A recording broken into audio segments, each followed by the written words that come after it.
Okay, सो अभी हमारा problem है delete not equal code starter, ठीक है। तो इसमें हमें बेसिकली एक बाइनरी स्ट्रिंग दी हुई है, बाइनरी स्ट्रिंग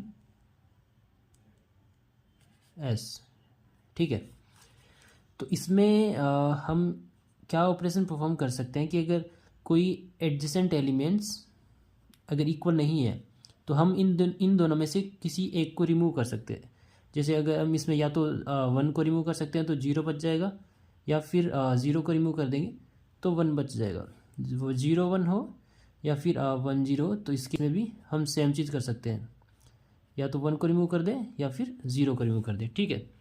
तो अब हमें ये बताना है कि जो भी हमें स्ट्रिंग दी हुई है, सपोज 0 0 1 0 0 0 1 1 1 1 1 0 ऐसे करके कुछ स्ट्रिंग ले लेते हैं लंबी चौड़ी।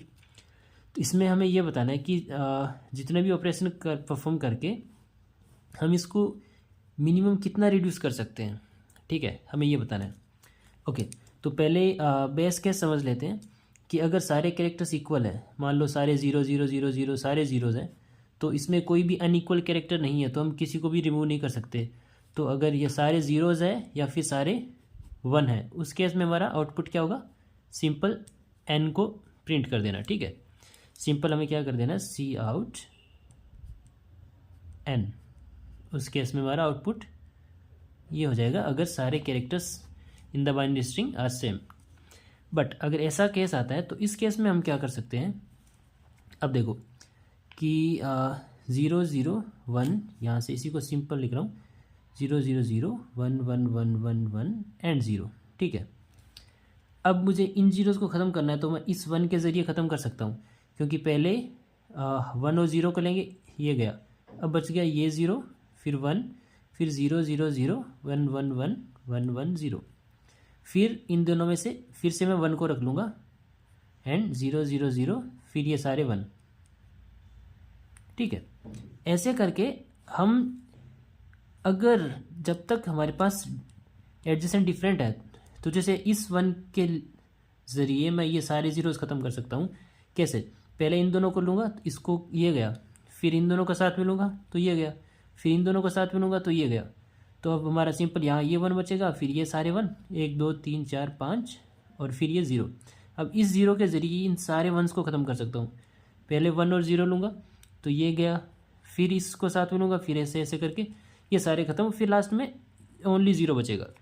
अब हम लास्ट में ओनली 0 भी रख सकते हैं और या फिर लास्ट में ओनली 1 भी रख सकते हैं। 1 कैसे रख सकते हैं, इसी केस को दोबारा लेते हैं। यहाँ पे जैसे ये था 0 0 1 0 0 0 एंड 1 1 1 1 1 1 1 1 0 1 1 0, ठीक है। अब यहाँ पे तो हमने क्या किया था कि इनको सब खत्म करके लास्ट में 0 पे 0 बच गया था। अब हमें 1 रखना है लास्ट में, तो वो कैसे कर सकते हैं हम, मैं इन दोनों को लूँगा 1 और 0 को, और यहाँ से मैं 1 को गायब कर दूँगा, क्योंकि 1 और 0 अगर आसपास में एडजेसेंट कोई अनइक्वल है तो उन दोनों में से हम कुछ भी रिमूव कर सकते हैं। तो 1 को रिमूव कर दिया तो यहाँ पे 0 0 फिर ये 3 0 बच गए, 1 2 3, फिर इसके बाद ये 1 2 3 4 5 फिर ये 0।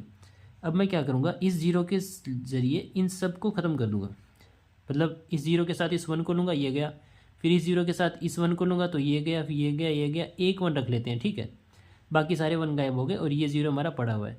तो 1 2 3 4 5 0 इधर, फिर एक सिंगल 1 हमने रख लिया जानबूझ के, फिर यहाँ पे 0। अब मैं इस 1 से इधर वाले सारे जीरोज़ और इधर वाले सारे जीरोज़ को गायब कर सकता हूँ, तो फाइनली हमारे पास ये बच जाएगा। तो यहाँ से कंक्लूजन क्या निकलता है कि जो बेस केस है हमारा, अगर सारे कैरेक्टर सेम है तब तो आउटपुट होगा n, क्योंकि उसको हम रिड्यूस कर ही नहीं सकते। बट अगर स्ट्रिंग के अंदर, बाइनरी स्ट्रिंग के अंदर 0 भी आ रहा है और 1 भी आ रहा है, तो उस केस में हमारा आउटपुट होगा 1, क्योंकि उसमें हम हमेशा कैसे भी करके उसको रिड्यूस करके सिंगल एलिमेंट तक लेके जा सकते हैं, जैसे कि अभी आपने यहाँ पे देखा है कि नहीं, ठीक है। तो हमें सिंपल 2 कंडीशन चेक करनी है कि अगर सारे एलिमेंट सेम है, आई मीन सारे कैरेक्टर इन द स्ट्रिंग, तब n प्रिंट कर दो, अदरवाइज 1 प्रिंट कर दो, ठीक है। That's all, thank you so much.